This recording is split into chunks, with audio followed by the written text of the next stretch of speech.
आप सभी विद्यार्थियों का हमारे इस YouTube चैनल रामजीलाल क्लासेस में स्वागत है। जैसा कि हम लोग पिछले वीडियो में पढ़ रहे थे संधारित्र के टॉपिक को। संधारित्र एक बहुत ही यूजफुल और इम्पॉर्टेंट टॉपिक है। इसके जो क्वेश्चन होते हैं वो बोर्ड एग्जाम में हर बार पूछे जाते हैं। पिछले एग्जाम में पूछा गया था। कोई भी आप किसी भी ईयर का पेपर उठा के देखेंगे तो हर बार आप देखेंगे कि संधारित्र से रिलेटिव कोई ना कोई क्वेश्चन 100% पूछा जाता है। कोई डेरिवेशन हो या न्यूमेरिकल हो जरूर पूछा जाता है। तो संधारित्र वाले टॉपिक को आपको बहुत अच्छे से पढ़ना है और बहुत ध्यान से समझना है। इसके एक एक कॉन्सेप्ट को क्लियर करना है, तभी आप अच्छे से न्यूमेरिकल को सॉल्व कर पाओगे। तो हमने स्टार्टिंग थोड़ी सी बताई थी संधारित्र विषय में कि संधारित्र एक इलेक्ट्रिकल डिवाइस है और इस डिवाइस का सबसे जो मेन काम होता है वो चार्ज को स्टोर करना, अपने अंदर आवेश को संचित कर लेना विद्युत ऊर्जा के रूप में, और आवश्यकता पड़ने पर उसी ऊर्जा को एक साथ प्रोवाइड कर देना।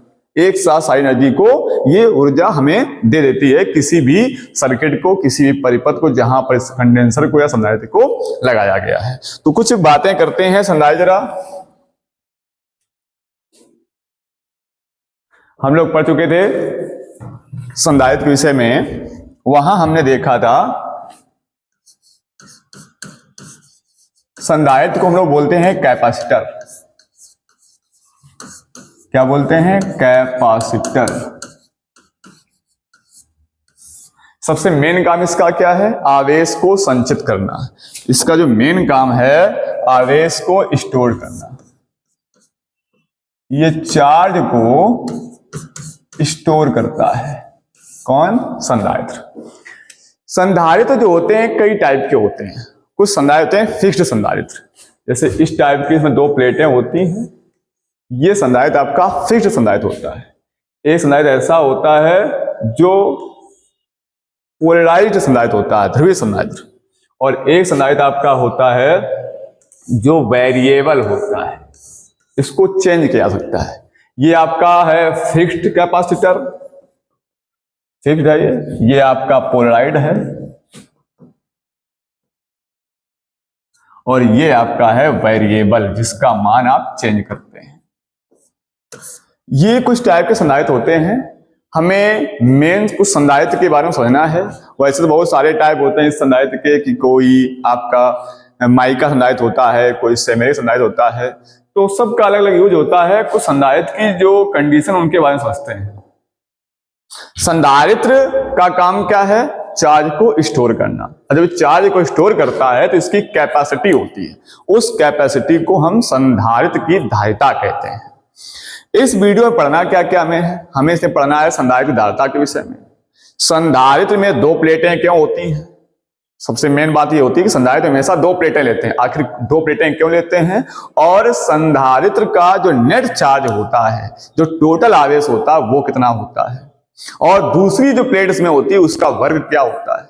और जब ये संधारित्र चार्ज को स्टोर करता है तो उसकी जो कैपेसिटी होती है चार्ज को स्टोर करने की, वो किस किस पर डिपेंड करती है, वो किस किस पर डिपेंड करती है। और संधारित्र का मेन वर्क क्या रहता है? तो अगर जनरल भाषा में आपको बताएं तो इसको हम संधारित्र को कंडेंसर कहते हैं। पंखे, कूलर वगैरह में लगा होगा। इसका जो मेन काम होता है ये चार्ज को स्टोर करता रहता है, और जब कहीं ज्यादा एनर्जी की आवश्यकता होती है, ज्यादा करंट वगैरह की आवश्यकता होती है, तो अपनी सारी एनर्जी को एक साथ प्रोवाइड कर देता है। ये कैसे कर देता है? जैसे आपका कोई पंखा वगैरह है और उस पंखे में चलना बंद हो जाए, देखा होगा कभी पंखा, जब कभी कभी ऐसा हो जाता है कि पंखा चलना बंद कर देता है तो उसको हम डंडे वगैरह से चलाते हैं। क्यों? क्योंकि उसको जो टोटल करंट चाहिए वो नहीं मिल पा रही, उसको झटके की आवश्यकता है। टोटल करंट झटका चाहिए एकदम से, उसको हाई एनर्जी चाहिए, और वो हाई एनर्जी नहीं मिल पा रही होती है। तो हम क्या करते हैं, क्योंकि उस समय हमारा कंडेंसर काम करना बंद कर देता है। कंडेंसर क्या करता है? अपने अंदर चार्ज को स्टोर करता रहता है। क्योंकि पंखे को चलने के लिए स्टार्टिंग बहुत ज्यादा एम्पीयर चाहिए होती है, 20 एम्पीयर से ऊपर करंट चाहिए होती है, और घर में मान लो आ रही है 5 से 10 एम्पीयर करंट आ रही है। अब ये करंट इसकी अपेक्षा बहुत कम है, इसको इतनी करंट कैसे मिले? इसलिए देखा होगा पंखा स्टार्टिंग में स्लो भी चलता है। तो कंडेंसर क्या करता है? अपनी सारी एनर्जी को जितनी उसमें धारा आ रही है सबको स्टोर करता है, और वो सारी एनर्जी एक साथ 20 एम्पीयर बना के देता है। तो पंखा क्या होता है, झटके के साथ स्पीड में आता है, फिर वो कंटिन्यू चलता रहता है। तो ये कुछ ऐसी बातें होती हैं संधारित्र में जो हमें समझनी है यहाँ पर, और समझ करके फिर आगे कहानी को समझना है। और मेन चीज है संधारित्र की धारिता। संधारित्र की धारिता हमने पिछले वीडियो में पढ़ रखा था, वैद्युत धारिता। वैद्युत धारिता हमने बताई थी वहां पर कि जो धारिता होती है, चार्ज को स्टोर करने की क्षमता होती है, वो डिपेंड करती है पोटेंशियल पर। जितना ज्यादा आप किसी चार्ज देंगे उतना पोटेंशियल आएगा। और इसको यहां से कांस्टेंट लाए थे हम C, और C क्या है, C ही थी धारिता, कैपेसिटी। और इस C का जो फार्मूला बन के आया था वो Q/V आया था। धीरे धीरे समझेंगे एक एक बात को तो एकदम हमें बात समझ में आएगी। अगर धीरे धीरे बातों को समझेंगे तो पूरी एक एक कॉन्सेप्ट क्लियर हो जाएगा आपको। क्यों क्या था, किसी भी चालक को जो हम चार्ज करते थे यानी चार्ज देते थे, चार्ज देने से उसका पोटेंशियल बढ़ता था। तो इन दोनों का जो रेशियो था वही धारिता थी। किसी चालक को या हम किसी संधारित्र को आवेश दे रहे हो तो ये दिया गया आवेश उसके विभव में होने वाली वृद्धि के अनुपात को कहते हैं संधारित्र की धारिता। यहां इसका हमने मात्रक भी पढ़ रखा था। इसका मात्रक आया था कूलाम प्रति वोल्ट, अथवा इसका दूसरा मात्रक आया था हमने फैराड, और इसका हमने ESU मात्रक बताया था स्टेट फैराड। तो ये कुछ बातें हुई थी। फिर हमने कहा था कि अगर कोई गोली चालक है और उस गोली चालक की धारिता निकालें, तो गोली चालक की धारिता आपने पढ़ी थी पिछले वीडियो में। गोली चालक की धारिता आई थी, वो आई थी C बराबर 4πε0 × R। ये धारिता आई थी। ये धारिता R पर डिपेंड कर रही थी, क्योंकि इसकी वैल्यू हमें पता थी। इसकी वैल्यू थी 1/9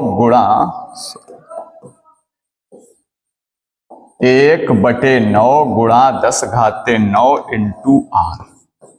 ये C की वैल्यू थी। ये वैल्यू तो कांस्टेंट है, R चाहिए होता है। R क्या होती है, जिस गोली चालक की आप धारिता निकालने जा रहे हैं उस चालक की रेडियस, त्रिज्या जितनी ज्यादा होगी उतनी धारिता उसकी ज्यादा होगी, त्रिज्या जितनी कम रहेगी धारिता उसकी उतनी ही कम रहेगी। अब हमने देखा वहां पर कि त्रिज्या बहुत बड़ी कर दी थी, 9 मीटर ली थी उस प्रश्न में, वहां बताया हमने, उसकी धारिता बहुत थोड़ी आई थी, 0.001 माइक्रोफैराड आई थी। तो ये गोली संधारित्र जो होते हैं वो फेल हो जाते हैं, क्योंकि इनमें रेडियस बहुत लेनी पड़ती है, साइज का बहुत बड़ा रहता है और इसकी कैपेसिटी बहुत कम रहती है। फिर हमने पृथ्वी की धारिता निकाली थी, क्योंकि पृथ्वी के विभव को शून्य माना गया था, तो वहां बताया था C बराबर Q/V होता है। और पृथ्वी जब विभव 0 मान लेंगे तो यहाँ पे कोई संख्या बटे 0 उसका मान इनफिनाइट हो जाएगा। तो उसकी धारिता क्या आई थी, अनंत। यानी पृथ्वी एक ऐसा संधारित्र होता है जिसमें अनंत आवेश संचित करने का प्रॉपर्टी होती है, अनंत आवेशों को संचित करने की क्षमता होती है, कैपेसिटी होती है। ये कुछ बातें पीछे हुई थी। अब जरा आगे कहानी पढ़ते हैं, समझते हैं अब क्या होने वाला है इसमें। हम अब पढ़ने जा रहे हैं संधारित्र धारिता। अब हम किसको आवेश देंगे, संधारित्र को देंगे। हमने कहा था सबसे जो यूजफुल संधारित्र हैं, सबसे जो यूजफुल संधारित्र हैं वो कौन थे आपके, वो थे पैरेलल प्लेट कैपेसिटर, समांतर प्लेट संधारित्र। कौन से यूज करने हमको, हमें यूज करने हैं समांतर प्लेट संधारित्र। इसके बारे में बताया था हमने कि इसमें 2 प्लेटें होती हैं और दोनों प्लेटें एक दूसरे के समांतर होती हैं और बहुत ही अल्प दूरी पर रखी होती है, कुछ इस टाइप से।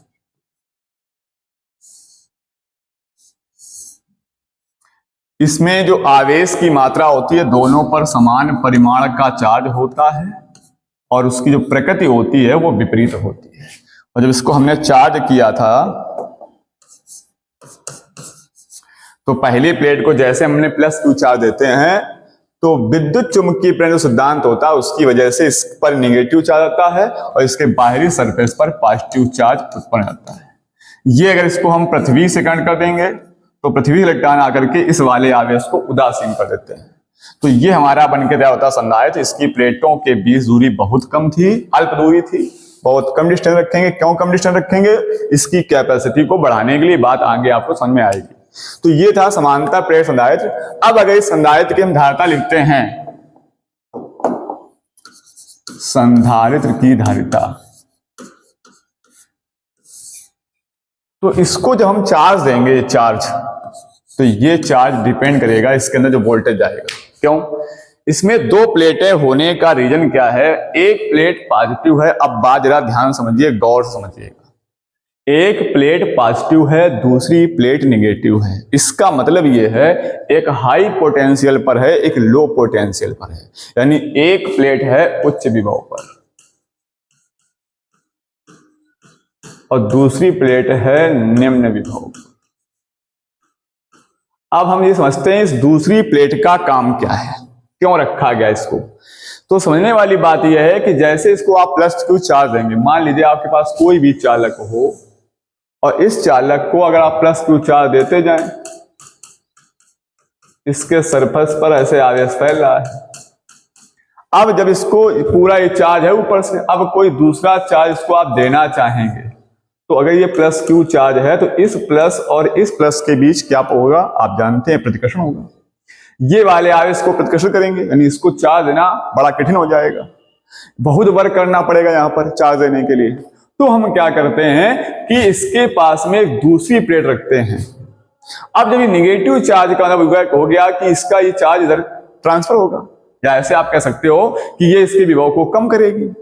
जैसे ही प्लेट आएगी तो इसके विभव जब कम कर देगी, तो जैसे इसका विभव कम होगा तो अब इसको चार्ज देना आसान हो जाएगा। यानी सीधी भाषा में अगर बताएं तो किसी संधारित्र में दूसरी प्लेट का जो काम होता है वो पहली प्लेट के विभव को कम करना। अगर वो पहली प्लेट के विभव को आकार स्थिर रखते हुए, आकार नहीं चेंज होता है, लेकिन आकार स्थिर रखते हुए पहली प्लेट का जो विभव होता है वो कम करती है। जैसे विभव कम करती है तो इसको चार्ज देना बड़ा आसान हो जाता है इस तरीके से। तो जैसे ही चार्ज देना आसान हो जाएगा तो इसकी कैपेसिटी और बढ़ गई। यानी हमें कैपेसिटी बढ़ाने के लिए, उस संधारित्र की क्षमता को बढ़ाने के लिए हमें दूसरी प्लेट का यूज करना पड़ता है। दूसरा हमने क्वेश्चन कहा था कि इस संधारित्र को अगर आवेशी संधारित्र है तो उस पर नेट आवेश ना होता है। तो आप ये पढ़ चुके हैं, जितना इस पर प्लस का चार्ज होता है उतना ही इस पर माइनस का चार्ज होता है। यानी जितना पहली प्लेट पर धनावेश होता है उतना ही दूसरी प्लेट पर ऋणावेश होता है। तो अगर नेट चार्ज निकालेंगे तो दोनों का नेट चार्ज 0 हो जाएगा। यानी किसी भी संधारित्र का जो नेट आवेश होता है, अगर कोई आवेश संधारित्र है तो नेट आवेश उसका 0 होता है। ये बात आपको समझ में आनी चाहिए। दो प्रश्न, किसी संधारित्र में दूसरी प्लेट का कार्य क्या है कि उस संधारित्र का आकार स्थिर रखते हुए पहली वाली प्लेट का विभव कम कर दिया जाए ताकि उसमें और आवेश को दिया जा सके, उसकी धारिता को और बढ़ाया जा सके। और जो संधारित्र आपका आवेशित है, चार्ज है, उस पूरे संधारित्र का नेट आवेश 0 होता है। कितना होता है? 0 होता है। ये दो बातें समझना चाहिए। किसी गोली संधारित्र की कैपेसिटी बहुत कम होती है क्योंकि उसकी रेडियस बहुत बढ़ानी पड़ती है। इसकी वजह से हम लोग यूज करते हैं पैरेलल प्लेट कैपेसिटर, समांतर प्लेट संधारित्र। उसकी धारिता को हम बढ़ा सकते हैं। कैसे बढ़ा सकते हैं? इसके लिए आपको एक प्रश्न को समझना होगा, तब आप समझ पाओगे धारिता को हम कैसे बढ़ा सकते हैं समांतर प्लेट संधारित्र की। आइए समझिए। तो हमने यहां पर क्या किया, जैसे इसको क्यू चार्ज दिया तो क्यू चार्ज देने इसका पोटेंशियल और बढ़ गया, क्योंकि उधर से वो पोटेंशियल कम करे, इधर से पोटेंशियल बढ़ा रहे हैं।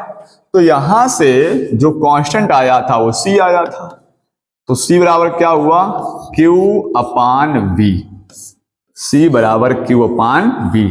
ये प्रश्न कह रहा है, ये परिभाषा यहां से बनती है कि किसी संधारित्र को दिया गया आवेश तथा उसके विभव में होने वाली वृद्धि के अनुपात को संधारित्र की धारिता कहते हैं। अब हम 4 संधारित्र हैं। अब देखिए, ये जो C है, समझने वाली बात ध्यान सुनिएगा, ये जो C है ये इस Q और V पर डिपेंड नहीं कर रही है। यानी किसी भी संधारित्र की धारिता, ये बात दिमाग में रखना बहुत इंपॉर्टेंट है, किसी भी संधारित्र धारिता Q और V पर निर्भर नहीं करती है। तो किस पर निर्भर करती है ये आप आगे पढ़ेंगे। धारिता डिपेंड करेगी एरिया पर, किसके एरिया पर, इन प्लेटों के क्षेत्रफल पर, अनुप्रस्थ काट का जो क्षेत्रफल होगा उस पर डिपेंड करेगी। ये डिपेंड करेगी इनके माध्यम पर, परावर्तांक पर, ये डिपेंड करेगी इनके बीच की दूरी पर। कुछ इस टाइप से आपको बातें समझ में आएंगी, अभी आगे बताने वाले हैं। यहां क्यों नहीं निर्भर कर रही है, जैसे मान लो जैसे इसको चार्ज आप बढ़ाओगे इसका पोटेंशियल बढ़ेगा, क्योंकि Q इज प्रोपोर्शनल क्या है, Q इज प्रोपोर्शनल V है। अब एक एग्जांपल समझिए, मान लो हमने इस संधारित्र को आवेश दुगना कर दिया, Q1 बराबर 2Q कर दिया, तो विभव क्या हो जाएगा, विभव इसके प्रोपोर्शनल है, समानुपाती है, तो विभव भी कितना हो जाएगा, 2V हो जाएगा। अब यहां रख के देख लो आप, 2Q/2V, 2 भैया खत्म हो गया, तो क्या बचा, तो धारिता फिर आ गई C बराबर Q/V। क्या धारिता पर कोई प्रभाव पड़ा, बिल्कुल नहीं पड़ा। क्यों नहीं पड़ा, क्योंकि Q इस प्रोपोर्शनल V था, आवेश दुगना किया विभव भी दुगना हो गया, धारिता वही रही C बराबर Q/V। आप कहते नहीं हम तो चार्ज आधा कर देंगे तो धारिता बदलेगी, नहीं बदलेगी, आप कर दो Q/2 आवेश, तो Q के प्रोपोर्शनल V है तो विभव भी हो जाएगा V/2। जब V/2 यहां रखने आओगे by 2 कट जाएगा, फिर C बराबर Q/V। अब क्या करोगे, फंस गई बात ना। इसलिए हम कह रहे हैं कि धारिता Q और V पर डिपेंड नहीं करती है। अब धारिता किस पर डिपेंड करती है, इसके लिए है प्रश्न पढ़ना। आइए चलते हैं, तो अब प्रश्न पढ़ना है किसी समांतर प्लेट संधारित्र धारिता का व्यंजक और उसी व्यंजक से धारिता बढ़ाने के उपाय। तो ये बातें आप समझ चुके होंगे, और अगर समझ चुके हैं तो आगे कहानी आपको समझ में अच्छे से आने वाली है। आइए प्रश्न लिखते हैं पहले। क्वेश्चन है किसी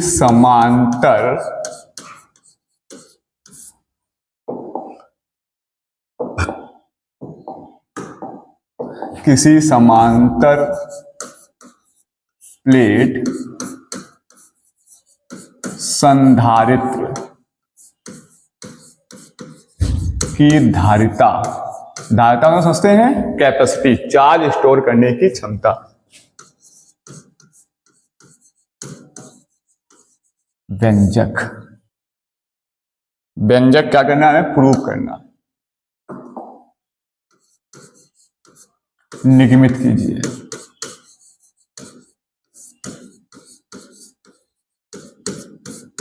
और इसी व्यंजक से तथा धारिता बढ़ाने के उपाय भी लिखिए।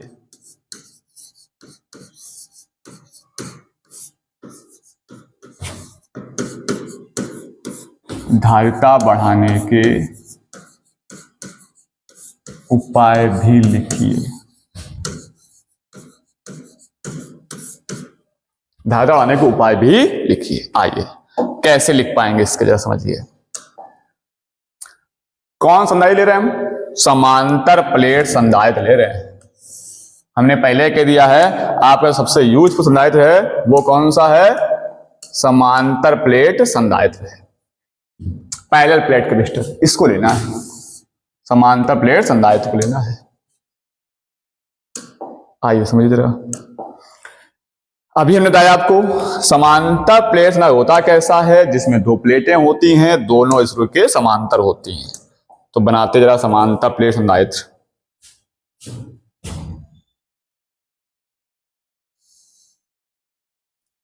सबसे जरूरी है आपको फिगर को समझना।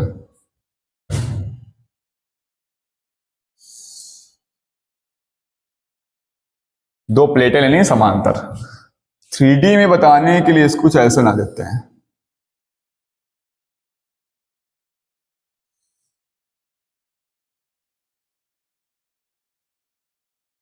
एक प्लेट ये आपकी हो गई,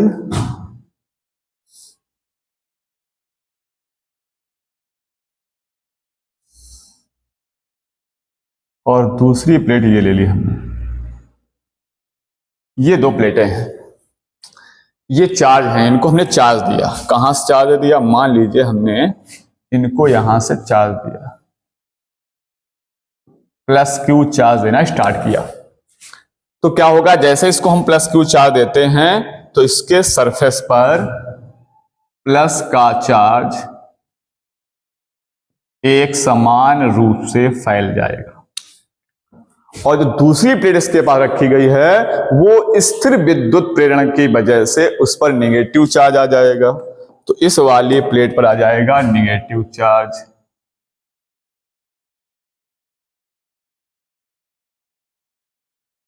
कौन सा आ जाएगा? नेगेटिव चार्ज आ जाएगा। और इसके बाहरी जो सरफेस है उस पर फिर से प्लस क्यू चार्ज उत्पन्न हो जाएगा। ये तो हम क्या करते हैं, इसको हम ग्राउंडेड कर देते हैं, अर्थ से जोड़ देते हैं इस प्रकार से। इससे क्या हो जाएगा कि पृथ्वी से इलेक्ट्रॉन आएंगे और इस एक्स्ट्रा वाले धन आवेश को उदासीन कर देंगे। अब जैसे ये दो प्लेट रखेंगे, इनके जो एरिया होगा उस एरिया को हमने यहां पर ए कह दिया। इनका जो अनुप्रस्थ क्षेत्रफल है दोनों का समान साइज के लिए है। इसमें कंडीशनें होती है, इसको अगर A1 A2 मानोगे तो फिर धारणा दिक्कत होगी, इसलिए दोनों के एरिया सेम रखते हैं। और इनको जो बीच की डिस्टेंस होती है उस डिस्टेंस को हम d मान लेते हैं। दोनों के प्लेटों की दूरी d मान ली। अब होता क्या है, प्लस आवेश इलेक्ट्रिक फील्ड लाइंस जाती हैं माइनस चार्ज की ओर, पता है, यानी धन आवेश से वैद्युत क्षेत्र निकलेंगे, कहां जाएंगी? माइनस चार्ज की ओर। इस प्रकार से किनारों के प्रभाव को छोड़ते हुए इस प्रकार से ये इलेक्ट्रिक फील्ड ऐसे भी आएंगे।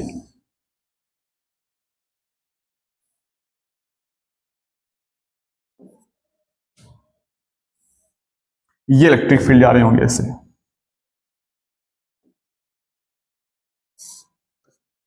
इस इलेक्ट्रिक फील्ड में पूरे में अगर मान लें हम कि कोई परावर्तांक भरा हुआ है, क्या भरा हुआ है? कोई परावर्तांक भर दिया, मान लीजिए के भर दिया परावर्तांक। कोई माध्यम इसमें है डाइलेक्ट्रिक, उसका मीडियम का परावर्तांक के। तो अब इस संधारित्र के अंदर कितनी इलेक्ट्रिक फील्ड जनरेट हुई है ये आप पढ़ चुके हो गॉस थ्योरम में। हमने वहां एक आपको प्रश्न पढ़ाया था और ये बात बताई भी थी कि जब आप अगला चैप्टर पढ़ेंगे संधारित्र में तो आप वहां पढ़ेंगे कि अगर दो प्लेटें हैं समान परिमाण और विपरीत प्रकृति के आवेश से आवेशित हैं तो उनके बीच जो वैद्युत क्षेत्रीयता होती है वो हाफ सिग्मा पान एप्सिलॉन नॉट। ये आप पढ़ चुके हैं। यहाँ मीडियम है तो यहाँ मीडियम के और आ जाता है। तो ये जो संधारित्र बना है ये पैरेलल प्लेट कैपेसिटर है। इसकी थ्योरी क्या होगी कि माना कि चित्र में दो प्लेटें, इसको मान लो आप P1 प्लेट, इसको मान लो आप P2 प्लेट। माना चित्र में एक समांतर प्लेट संधारित्र प्रदर्शित है जिसकी दो प्लेटें P1 व P2 हैं। प्लेट P1 को प्लस Q आवेश से आवेशित करने पर P2 प्लेट विद्युत चुम्बकीय प्रतिदान से ऋणावेशित हो जाती है और इसके बाहरी सिरे पर उपस्थित धनावेश का संबंध पृथ्वी से कर देते हैं। प्रत्येक प्लेट का अनुप्रस्थ क्षेत्रफल क्या है? A है, चाहे इसका क्षेत्रफल ले लो चाहे उसका ले लो। प्रत्येक प्लेट का जो अनुप्रस्थ क्षेत्रफल है वो कितना है? वो आपका A है और प्लेटों के बीच की दूरी D है तथा प्लेटों के मध्य में जो माध्यम का परावर्तांक है वो कितना है? वो आपका K है। ये बात हो गई समांतर प्लेट संधारित्र की। हम क्या लिखेंगे? आइए गौर करिए जरा, प्रश्न हल करते हैं।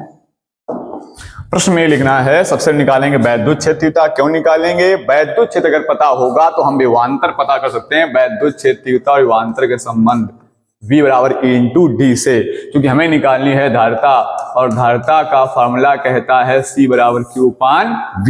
जब तक Q और V नहीं पता हो जाएंगे C का मान नहीं निकल के आएगा। Q तो हमने उसको आवेश दिया ही है, हमें चाहिए V का मान निकालना होगा। तो लिखेंगे जरा, देखिए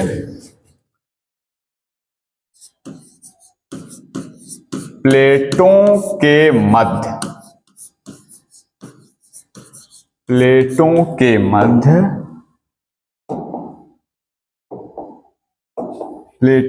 मध्य उत्पन्न वैद्युत क्षेत्र की तीव्रता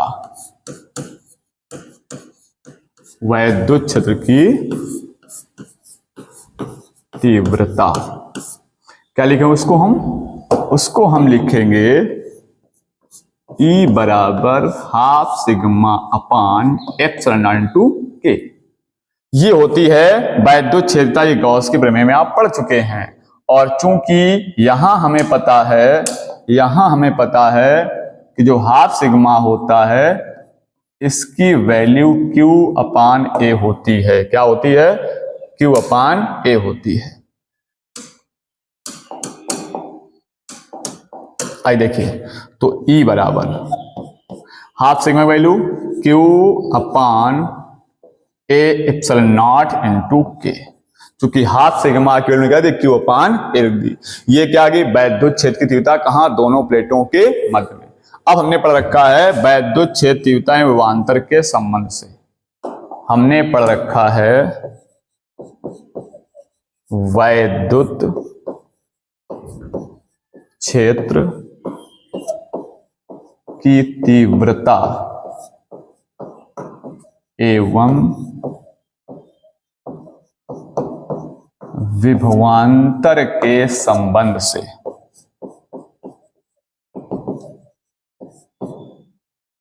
क्या होता है संबंध?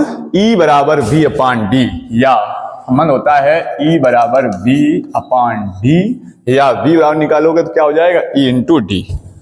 V बराबर E into D, E into D.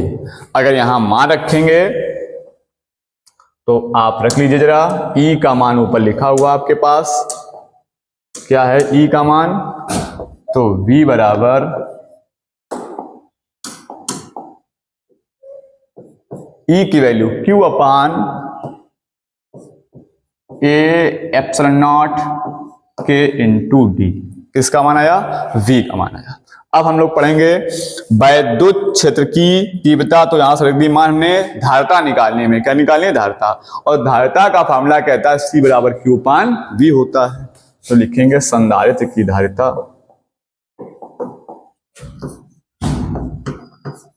संधारित्र की धारिता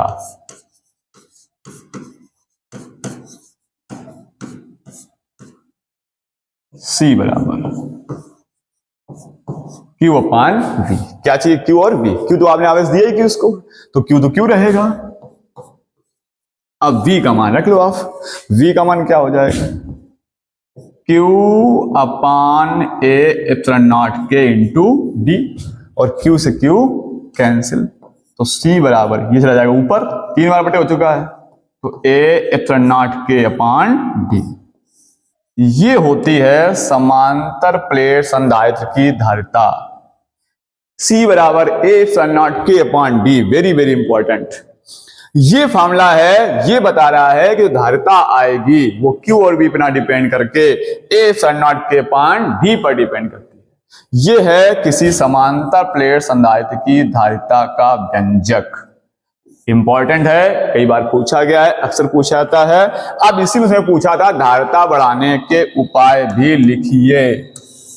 धारिता बढ़ाने के उपाय भी आपको लिखने हैं। आइए देखिए कैसे लिखेंगे, ये बात जरा समझनी होगी। इसके पहले देखिए, हम लोग को बड़ी प्रॉब्लम होती है क्वेश्चन सॉल्व करने में। लगता है प्रश्न कहां से स्टार्ट करें, सर कैसे सब कुछ याद रखते हैं, कैसे फिगर बना देते हैं। बड़ा सिंपल होता है। देखिए कोई भी सब्जेक्ट को आप पढ़ते हैं, तैयारी करते हैं, तो सबसे पहली बात होती है प्रैक्टिस। हमने कई बार इसको पढ़ाया होगा, इसके इसलिए सारी कंडीशन पता है। तो प्रैक्टिस बहुत जरूरी पढ़ाई में है।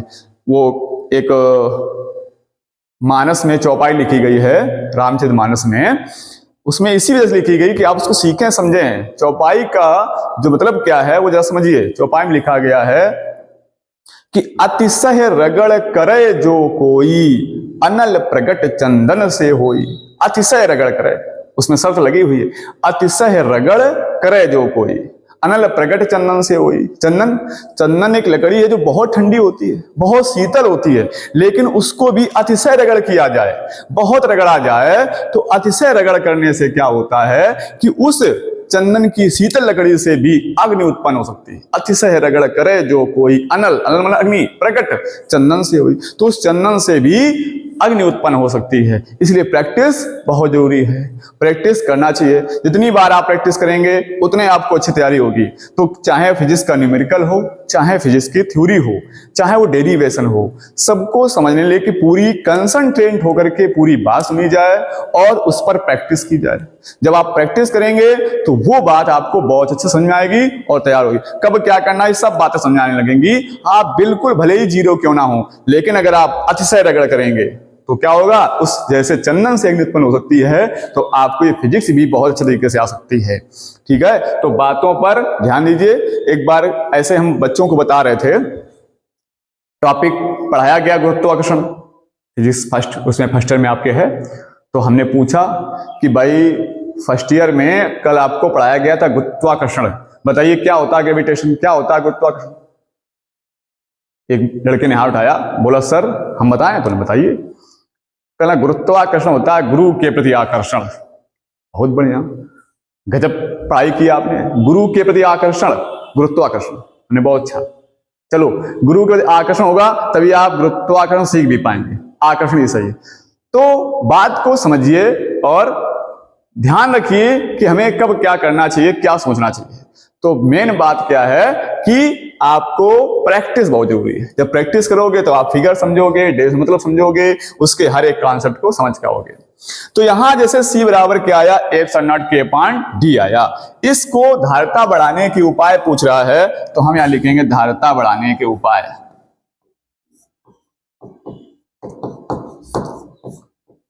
धारिता बढ़ाने के उपाय। इसमें धारिता जो है A पर डिपेंड करे और इस F0 के माध्यम है, और D क्या है, दूरी है प्लेटों के बीच की। तो हम यहां देख पा रहे हैं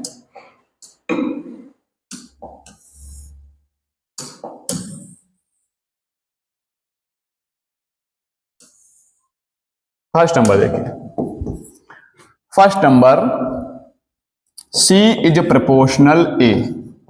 इसका मतलब क्या है, C डिपेंड करे A पर। A है क्या, इन प्लेटों का अनुप्रस्थ क्षेत्रफल है, यानी जो हमारी धारिता है, जो वह धारिता है, अर्थात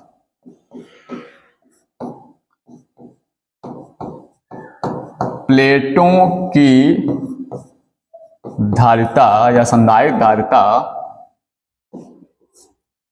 प्लेटों के अनुप्रस्थ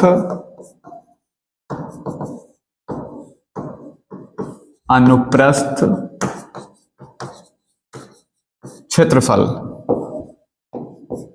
के समानुपाती होती है।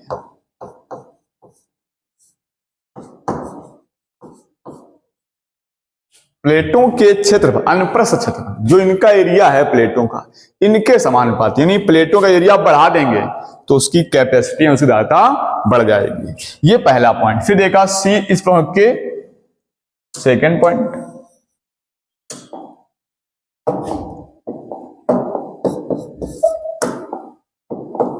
कि C इज प्रोपोर्शनल के क्या है, मीडियम, उन प्लेटों के बीच का माध्यम। यहां लिख सकते हैं, अर्थात हम बोले रहे हैं, आप लोग लिख लेंगे कि अर्थात जो संधारित्र की धारिता C है वो प्लेटों के जो बीच के माध्यम का परावर्तांक है उसके समानुपाती होती है। यानी अगर हम प्लेटों के बीच परावर्तांक बढ़ा देंगे, कोई अब्रक की प्लेट वगैरह रख देंगे, मीडियम बना देंगे, तो उससे हमारी धारिता जो होगी बढ़ जाएगी, उसके चार्ज स्टोर करने की क्षमता है वो अधिक हो जाएगी। तीसरा पॉइंट क्या देखा आपने, थर्ड पॉइंट आप देख रहे हैं, C इज प्रोपोर्शनल 1/D।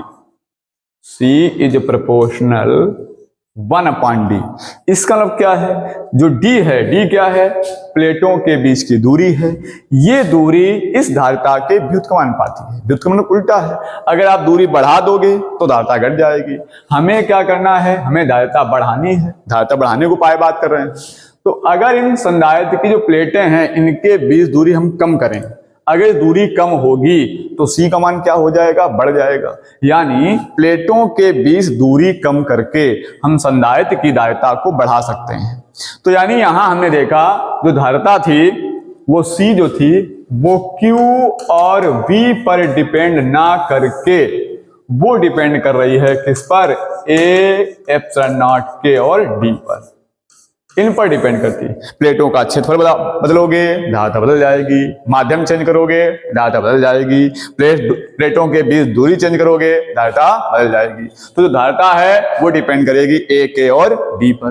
तो ये बात थी जब प्लेटों के बीच, पूरे प्लेटों के बीच क्या भरा हो, माध्यम भरा हो। अगर मान लो माध्यम नहीं है, यहाँ वायु भर जाए तो धारिता क्या हो जाएगी, अगर प्लेटों के बीच में कोई माध्यम ना हम हवा भर दें, वायु भर दें, तो धारिता क्या हो जाएगी? तो आप जानते हो कि K का मान 1 होता है वायु अथवा निर्वात के लिए, तो यहाँ K की वैल्यू 1 हो जाएगी। तो जो वायु धारिता आएगी वो हो जाएगी A epsilon not upon D। उस समय विभव पर क्या प्रभाव पड़ जाएगा, विद्युत क्षेत्र तीव्रता पर क्या प्रभाव पड़ जाएगा। और अगर ये चीजें पढ़ाएंगे हम आपको कि वायु अगर है तो धारिता क्या है, माध्यम है तो धारिता क्या, और उसमें विभव भी क्या है, ऊर्जा क्या है, और उसकी विद्युत क्षेत्र की तीव्रता क्या है। दूसरी चीज हमने कहा दोनों प्लेटों के बीच में केवल वायु है तब धारिता, केवल परावर्तनांक तब धारिता, या हो सकता है दोनों मिक्स हो, दोनों चीजें हो, वायु भी हो कुछ भाग में और कुछ भाग में माध्यम का परावर्तनांक भी हो, तो धारिता क्या हो जाएगी। तो ये हर कंडीशन के आपके प्रश्न हैं और इन सभी प्रश्नों को हम अगले वीडियो में आपको समझाएंगे। तब तक के लिए आप इस वीडियो को अच्छे समझ लें, संधारित्र की बेसिक बातें जान लें, ताकि आपको अगले क्वेश्चन समझने में आ जाए अच्छे से। संधारित्र का सीधा सा काम है ऊर्जा को स्टोर करना, ऊर्जा संचय करना, किसके रूप में, आवेश के रूप में। पूछ दिया जाता है संधारित्र के उपयोग क्या होते हैं, तो संधारित्र का उपयोग होता है वैज्ञानिक अध्ययन में, वैद्युत उपकरणों में, ऊर्जा संचय करने में और आवेश संचय करने में।